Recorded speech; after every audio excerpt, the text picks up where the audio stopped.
뭔가를 하나님께 청하고 받는 것, 이것이 신앙의 중심이 아닙니다. 물론 이것도 중요합니다. 그래서 하나님께 청하는 거죠. 하지만 가장 중요한 것을 얻지 못하면 아무런 의미가 없다는 거죠. 그저 현세적인 바램만 하나님께서 채워주신다면 무슨 의미가 있습니까? 어릴 때와 나이가 들어가면서 바라는 게 달라질 수밖에 없는데, 내가 바라는 것, 그것이 이루어진다라고 해서 과연 행복할 수 있을까요? 시간의 흐름 속에서 모든 것이 변하는데, 그렇기 때문에 가장 중요한 것을 얻지 못하면 의미가 없습니다. 와닿지를 않아요. 영원한 생명을 얻는다? 별로 와닿지가 않잖아요. 나는 영원한 생명보다는 10억이 더 필요한데, 나는 영원한 생명보다는 승진이 더 필요한데, 여러분들은 영원한 생명과 100억 중에서 선택할 수 있다면 하느님께서 둘 중에 하나만 선택하라면 무엇을 선택하실래요? 영원한 생명. 그래요. 어차피 이런 상황 안 오니까 그냥 대답하는 거죠. 중요합니다. 나이가 들어갈수록 우린 깨닫게 돼요. 변하는 거는 별로 없다는 것을. 우린 왜 힘들어합니까? 더 많이 갖지 못해서 힘들어하잖아요. 하지만 인생이라는 것은 얼마만큼 필요하죠? 살아가는데 내가 먹을 만큼, 입을 만큼, 그리고 뭔가 할 만큼 필요하잖아요. 그런데 소유에 집착을 하다 보니까 자꾸만 더 많이 갖고 싶고 더 많이 늘리고 싶어요. 우리들에게 주어진 시간은 한계가 있는데 누리지 못하고 거기 매여 살아갑니다. 소유라는 것은 순간 흐뭇하게 만들어줄지 몰라도 진정한 행복을 주지는 않는다는 거죠. 왜 그렇습니까? 모든 것들이 변하기 때문에 그렇고 내 자신이 변하기 때문에 그렇다. 지혜서 저자는 우리에게 말하고 있죠. 정말 기가 막힙니다.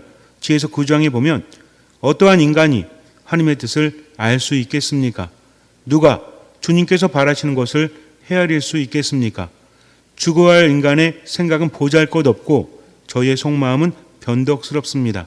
썩어 없어질 육신이 영혼을 무겁게 하고 흙으로 된 이 천막이 시름겨운 정신을 짓누릅니다. 기가 막히지 않습니까?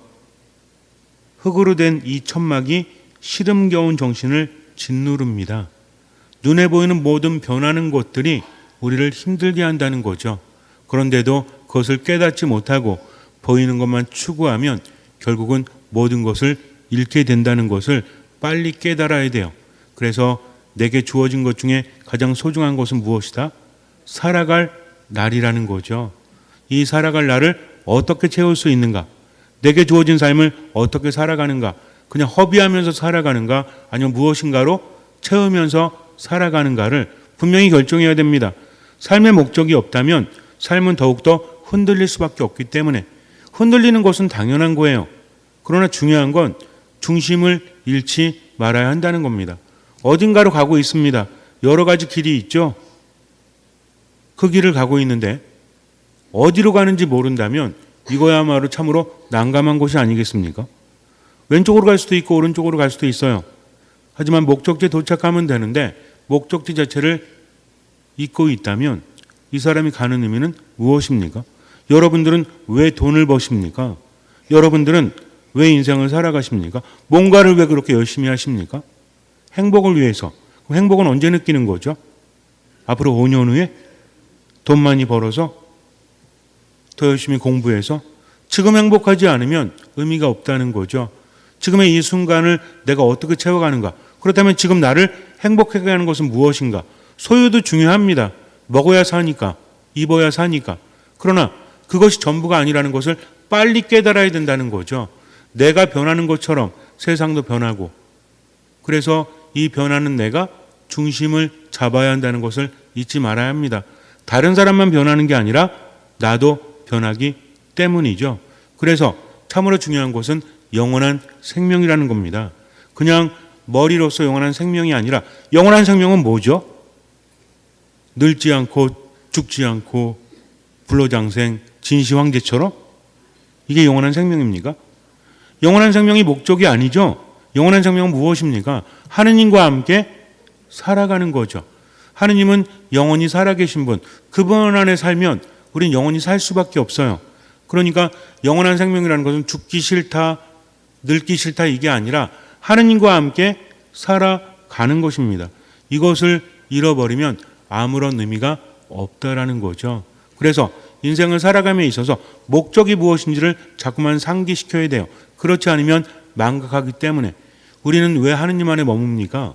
하느님은 나를 나보다 더 잘하시고, 나를 나보다 더 사랑하시고, 나를 살리시는 분, 나에게 힘을 주시는 분, 이것을 확신하기 때문이죠.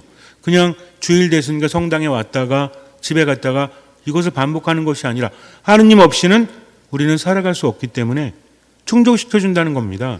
하느님은 우리를 참으로 행복하게 충만하게 만들어 주신다는 거죠. 우리는 그럴 수밖에 없어요. 하느님 안에 머물 때만 행복할 수 있다는 것을 아는 순간 목적은 하나입니다. 어찌됐든 하느님 안에 머물러야 되겠다. 얼마만큼?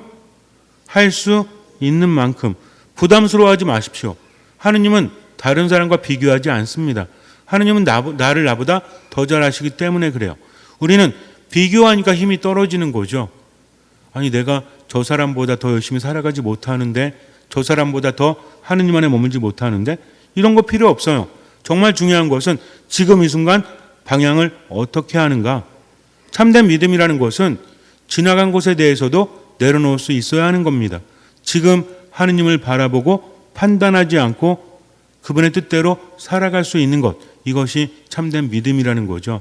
이런 연습을 계속하고 노력을 하게 되면 하느님은 체험을 주십니다. 그래서 지금 이 순간에 무엇이 필요한지를 끊임없이 묵상하는 거죠. 하느님 안에 머물기 위해서 어떻게 해야 되는지를. 그럼 하느님께서는 뭘 알려주십니까? 길을 알려주신다는 거죠. 예수님 말씀하시죠. 나는 길이요 진리요 생명이다라고 말씀하십니다. 예수님을 따라가는 사람은 뭘 발견한 거예요? 길을 발견한 거죠. 무엇을 얻습니까? 생명을 얻게 된다는 거죠. 생명력이 없다면 우린 세상을 살아갈 수 없기 때문에. 그리고 어떻게 됩니까? 알게 되는 거죠. 내가 살아가는데 필요한 것을 구분할 수 있다는 겁니다. 지혜를 얻게 된다는 거죠. 그래서 길이요 진리요 생명이신 예수님을 따라갈 때 우리는 하느님 안에 머물 수 있다. 그래서 인생을 살아가면서 그분의 말씀대로 내 길을 가는 거죠. 구체적으로 무엇입니까? 예수님을 따라가기 위해서는 길을 찾고 또 생명력을 얻고 하느님 안에 머무는 지혜를 얻기 위해서는 그분을 따라가야 되는데 어떤 사람만 따라갈 수 있다? 자기 십자가를 지고 자기 자신을 버리는 사람만 그렇게 갈 수 있다는 거죠. 힘들다는 겁니까? 안 힘들다는 겁니까? 힘들다는 거예요. 근데 인생은 힘들어요. 이렇게 살든 저렇게 살든 힘들 수밖에 없습니다. 우리는요, 아침에 일어나서 성당에 오기까지 계속 애를 썼죠. 에너지가 없으면 그렇게 할 수 없습니다. 우리는 아무렇지도 않게 움직이지만 움직이는 모든 것들은 힘들 수밖에 없다. 중요한 건 무엇이다? 에너지가 없다면 그 힘겨움을 버티지 못하는 거죠. 몸에 힘이 없다면 일어날 수 없죠. 걸을 수 없죠. 우리가 하는 모든 것들은 다 수고로움이다. 힘들 수밖에 없습니다. 아무것도 힘들지 않은 삶은 뭐예요? 이건 죽음이에요. 그러니까 여러분들 하느님께 기도할 때 하느님 힘든 거 하나도 없게 해주십시오 라고 기도하면 돼요, 안 돼요? 괜찮아요. 빨리 갈 겁니다. 그래서 인생은 힘들 수밖에 없는데 문제는 뭐다? 왜 힘든지를 알아야 한다는 거죠. 그냥 힘들기만 한 것은 즐미예요. 하지만 우리를 영원한 생명으로 지금 이 순간을 힘있게 채워주는 것은 바로 십자가다. 십자가를 지는 것을 두려워하지 말라는 거죠. 어차피 질 거라면 짐이 아닌 무엇을 십자가를 지는 것이 낫지 않습니까? 이것은 분명히 삶 안에서 우리가 체험할 수 있다는 거죠. 예를 들어서 화가 나는 순간이 있습니다. 슬퍼지는 순간이 있어요. 감정에 휘둘리는 순간이 있습니다. 어떤 선택을 하느냐? 화가 날 때 화를 내면 그 다음에 어떻게 되죠? 마음이 편안해집니까? 마음이 더 불편해지죠. 순간 선택을 해야 됩니다. 내가 화를 낼까? 화를 참을까? 어떤 선택을 하느냐에 따라서 결과는 달라지죠. 이때 생각만 하면 어떻게 돼요? 감정을 이겨내지 못해요. 왜? 우리는 알면서도 화를 내니까. 우린 번번이 후회하면서도 실수를 하니까. 그래서 그 순간에 무엇을 해야 됩니까? 신앙인은 생각하는 사람이 아니라 뭐 하는 사람이다? 기도하는 사람이라는 거죠. 주님, 제가 화가 납니다. 성호를 긋습니다. 성호를 긋기 힘들면 앞에 누군가가 있다면 손바닥에다 십자표를 그으세요. 주님, 제가 화가 납니다. 저 어떻게 해야 됩니까? 주님, 함께 하십시오. 하면서 이 순간을 참게 되잖아요. 그냥 참는 게 아니라 기도하는 기회로 삼는 거죠. 그럼 그 다음에 어떻습니까? 참 웃기는 게 우리가 어떤 말을 하거나 행동을 했을 때 1분 내에 깨달음이 옵니다. 화를 내면요, 1분 내에 왜 그랬지? 후회가 밀려옵니다. 근데 순간 참잖아요. 1분 내에 잘했구나라는 생각이 들어요. 그걸 알면서도 참는 게 힘드니까 참지 말고 뭐 해라? 기도하는 순간으로 삼는 거죠. 막 화가 납니다. 막 견디려고 합니다. 참을 수 없습니다. 이건 짐이에요. 그러나 그 순간을 기도하는 기회로 삼는다면 이것은 무엇이다? 이게 십자가라는 거죠. 왜? 십자가를 왜 지니까? 십자가 왜 지죠? 예수님께서 그냥 십자가 줘. 자기 자신을 버리고 십자가 그냥 무조건 줘. 이러십니까? 십자가 왜 지는 거예요? 그분을 따라가기 위해서, 예수님의 제자가 되기 위해서. 분명히 말씀드렸습니다. 길이요, 진리요, 생명이신 예수님을 따라가야 되는데 따라가기 위해서 어떻게 해야 된다? 십자가를 져야 한다는 거죠. 이 십자가는 무엇입니까? 그냥 무조건 참고 힘든 것이 아니라 바로 예수님과 함께 그분의 말씀을 따르면서 나아가는 삶이라는 거죠. 어떤 순간에 기준이 되는 겁니다. 내 감정이 기준이 될 수도 있고요. 그분의 말씀이 기준이 될 수도 있어요. 무엇을 따릅니까? 예수님의 말씀을 따르는 거죠. 말씀을 묵상하다 보면 내 양심을 통해서 들린다고 했죠. 글자 그대로 들리는 것이 아니라 우리는 사람들과 친할 때도 그 사람이 어떤 말을 할지 대충 알죠? 모든 걸 토시 하나 틀리지 않고 기억하는 게 아니라 그 사람을 알기 때문에 어떤 말을 하는지 압니까? 모릅니까? 알잖아요. 입으로 나오는 말과 반대인 것도 알죠? 밥 먹어, 안 먹어. 분명히 안 먹는다고 하지만 이건 뭐다? 삐진 거다. 우리는 알지 않습니까? 그러니까 진실된 말을 알고 있다는 거죠. 옛날에 그런 노래 있었잖아요. 뭐 어머니는 짜장면을 싫어하셨어. 막 이런 노래. 어머니가 짜장면을 싫어하신 게 아니라 뭐가 없으니까? 돈이 없으니까 아이들만 먹이려고 하는 거죠. 그때는 모르지만 나중에 커서는 알게 된다. 뭐 이런 가사 내용도 있지 않습니까? 그래서 사랑하는 사람은요, 알아요. 주님의 말씀을 듣고 묵상하는 사람은 이 순간 주님이 무엇을 바라시는지 압니다. 그래, 힘내라. 네가 괴롭고 힘들지만 그래도 내가 있으니 힘내라. 앞이 보이지 않으면 보이는 만큼만 오늘을 살아라. 말씀이 들립니다. 그 말씀 믿고 살아가는 거죠. 병도 많고 인생이 비전도 없고 삶이 우울하고 이렇게 산다 한들 무슨 의미가 있을까라는 생각이 들어도 그래도 힘내서 기도하고 오늘을 살아가라 하십니다. 그럼 그 순간에 그래요. 당신이 말씀하시니까 그렇게 살게요 하면 성호를 긋잖아요. 그 다음부터 삶은 달라질 수밖에 없죠. 왜? 주님께서 함께 하시니까. 이것이 바로 신앙입니다. 그렇게 나아가는 거죠. 그렇게 하기 위해서는 어떻게 해야 된다? 내 자신을 내려놓아야 된다. 그리고 손에 있는 것을 놓아야 된다. 이게 무엇이다?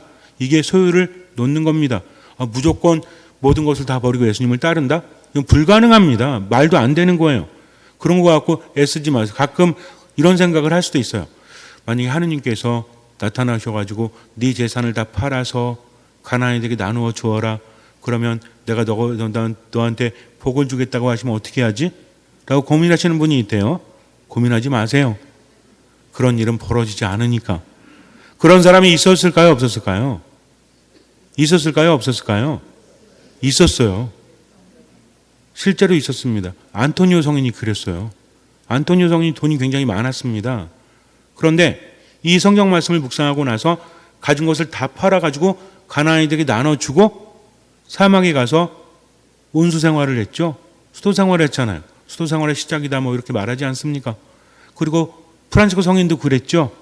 아버지의 재산이 많은데 아버지가 너 하느님 안에 머물고 뭐 수도자의 길을 가려면 내가 너에게 해준 거 다 내놓고 가 그랬더니 어떻게 했습니까? 홀딱 벗고 갔잖아요. 자기 옷마저 다 벗고 하느님께 갔죠. 이런 분도 있습니다. 그러나 이게 쉬운 일은 아니죠. 현대 사회는 더 그래요. 그러니까 고민하지 마십시오. 하느님은 어차피 다 아시니까. 그러니까 얼마만큼만 한다? 할 수 있는 만큼만. 그러나 뭐 한다? 기도하는 거죠. 그분의 뜻을 따르기 위해서. 기분대로 살아가는 것이 아니라 하나님의 뜻대로 살아가기 위해서 뭘 한다? 어떤 순간이 왔을 때 이것만 기억하세요. 일단 내가 소유에 집착하지 않도록. 소유라는 것은 무엇입니까? 눈에 보이는 돈만 의미하는 게 아니라 소유는 내가 가진 모든 것을 의미해요. 눈에 보이지 않는 것도. 그러니까 지금 내가 화가 나는 것도 뭐예요? 대우받지 못하니까, 뭔가 좌절되니까. 누구 중심이라서? 나 중심이라서. 나 중심이라고 그러면 다 안 좋게 생각하지만 인간은 나 중심일 수밖에 없어요. 저도 그렇습니다. 내가 기분 나쁘고 내가 기분 좋은 것은 누구 중심이라 그래요? 나 중심이라 그래요. 내가 없는데 어찌 뭘 할 수 있겠습니까? 그거는 자연스러운 거예요. 그러나 내가 아는 순간, 이거 아니구나 라는 순간 있어요, 없어요? 있잖아요. 그 순간 하나님의 뜻을 따르라는 거죠. 엄청나게 화가 나 있는데 갑자기 됩니까? 아니죠. 하지만 들립니다. 화내지 마라. 사랑을 베풀어라. 네가 참아라. 예, 알겠습니다 하고 뭐 하는 거예요? 기도하는 거죠. 이것이 주님과 함께 하는 겁니다. 그렇게 하나하나 내려놓는 것이 바로 무엇이다? 십자가를 지기 위해서 나 자신을 버리는 거다. 얼마만큼만? 할 수 있는 만큼만 명심하시기 바랍니다. 제가 보좌신부였을 때 교리를 하는데 그때 수녀님이 하셨거든요. 저는 미사 끝나고 나서 마당에 나와서 이렇게 보는데 어떤 자매님이 아이 하나를 데리고 교리를 하러 오시는 거예요. 등나무 밑에 아이를 이렇게 맡겨놓습니다. 그러면 봉사자분들이 옆에서 아이를 보살펴 주거든요. 끝날 때까지. 근데 이 아이가 사탕을 늘 2개씩 들고 있더라고요. 사탕 이름이 축 뭐 이런 거 있어요. 뭐라고 말할 수는 없는데 어쨌든 이거를 먹고 있더라고요. 그래서 한참 쳐다보다가 애들 보면 그렇죠. 하나 뺏어 먹고 싶은 마음. 그런 거 있잖아요. 그냥 저만 있는 건가요? 그래서 안녕. 그랬더니 쳐다보지도 않아요. 안녕. 실패했습니다. 그 다음 주에 엄마 있을 때 갔죠. 엄마가 신부님이야 인사해. 그러니까 아이들이 뭐 압니까? 인사하는 거죠. 일단 인사는 텄잖아요. 그래서 안녕 그랬더니 마지못해서 손을 흔들더라고요. 사탕 맛있어? 그랬더니 몸을 돌리더라고요. 이렇게. 또 실패구나. 확 들이대면 안 됩니다. 그 다음 주가 됐습니다. 3번째 봤죠. 안녕. 손을 흔들더라고요. 맛있어? 그랬더니 몸을 반만 들더라고요. 살짝 넘어왔구나. 그 다음 주가 되었습니다. 안녕 그랬더니 인사하더라고요. 사탕 맛있어 그랬더니 막 고민을 해요. 사탕 맛있겠다. 한 개만 주면 안 될까? 그랬더니 막 고민합니다. 그 다음 주가 되었습니다. 안녕 그랬더니 애가 사탕부터 보더라고요. 왜? 저 인간이 사탕 달라고 오는구나. 근데 그동안 봤잖아요. 인사했잖아요. 사탕을 손에 2개 들고 하나를 줍니다. 저한테. 받았어요. 얼마나 행복했는지 몰라요. 아이가 이걸 준다는 게 쉬운 게 아니죠. 거의 전 재산의 반을 준 거잖아요. 지금. 그래서 제가 어떻게 했을까요? 그 다음 주만을 기다렸습니다. 마트에 가서 그 사탕을 몇 박스를 샀어요. 그래서 안녕 그랬더니 또 달라고 하는 눈빛을 쳐다보더라고요. 아니 그게 아니고 내밀었습니다. 이따 엄마 오면 가져가. 얘가 깜짝 놀라는 거예요. 이런 건 본 적이 없거든. 어떻게 했는지 알아요? 손에 들고 있던 사탕을 집어 던지더니 그거를 이렇게 안더라고요. 내 것을 놓아야만 받을 수 있는 거죠. 하느님께서 우리를 그렇게 바라보십니다. 네가 가진 것을 내려놓아라. 너 중심인 삶을 이제는 놓고 나를 따라 살아라. 그러면 내가 더 많은 것을 줄게. 이것을 우리는 무엇을 통해서? 체험을 통해서 알게 되죠. 그래서 예수님이 말씀하신 것처럼 내가 앞으로 어떻게 살아가야 될지를 곰곰이 묵상해 보십시오. 그리고 영원한 생명을 얻어야 되겠다면 그분의 말씀대로 지금을 살아가면 돼요. 성경은 뜬구름 잡기가 아닙니다. 오늘 예수님 말씀하시잖아요. 어떤 사람이 탑을 세울 때 내가 가진 경비로 다 세울 수 있을까 생각해 보지 않겠느냐. 그렇지 않으면 시작만 해놓고 끝을 맺지 못해서 사람들에게 욕을 먹죠. 2번째 말씀은 더 기가 막힙니다. 어떤 임금이 10,000명의 부하들을 데리고 있는데 다른 임금이 20,000명의 부하를 데리고 쳐들어오고 있다면 어떻게 해야 된다? 생각해 보는 거죠. 내 전력으로 저 인간을 당해낼 수 있을까? 만약에 당해낼 수 없다면 어떻게 해야 돼요? 쳐들어오기 전에 화평을 청해야죠. 한참 싸우다가 잠깐 이거 아닌 것 같아요. 우리 싸우지 맙시다 그러면 안 싸워요? 아니라는 거죠. 굉장히 현실적입니다. 지금 내 삶이 어디로 가는지를 생각해 보십시오. 하느님이 필요하다면, 하느님 안에 머물러야 된다면, 하느님 없이는 살아갈 수 없다면 그저 바라는 것만 반복하지 말고 어떻게 하면 된다? 내 것을 내려놓고 그분을 따라가면 된다. 이것은 무엇이다? 그 순간에 주님께서 나에게 무엇을 바라시는지 묵상하면서 그것을 실천하기 위해서 내 것을 포기하는 거죠. 이것이 무엇입니까? 이것이 죽음이요. 이것이 나를 버리는 거죠. 무엇을 지기 위해서? 십자가를 지기 위해서. 십자가를 지는 목적은 무엇이다? 주님을 따르기 위해서. 이게 신앙생활입니다.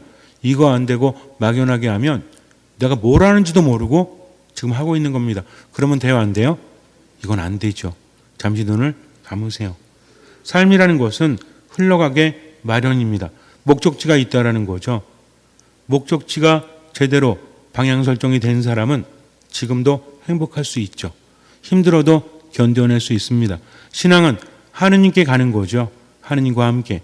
그러니 이 순간 하느님께서 내게 무엇을 바라시는지 이것만 기억하세요. 듣는 마음으로 살아가시면 돼요.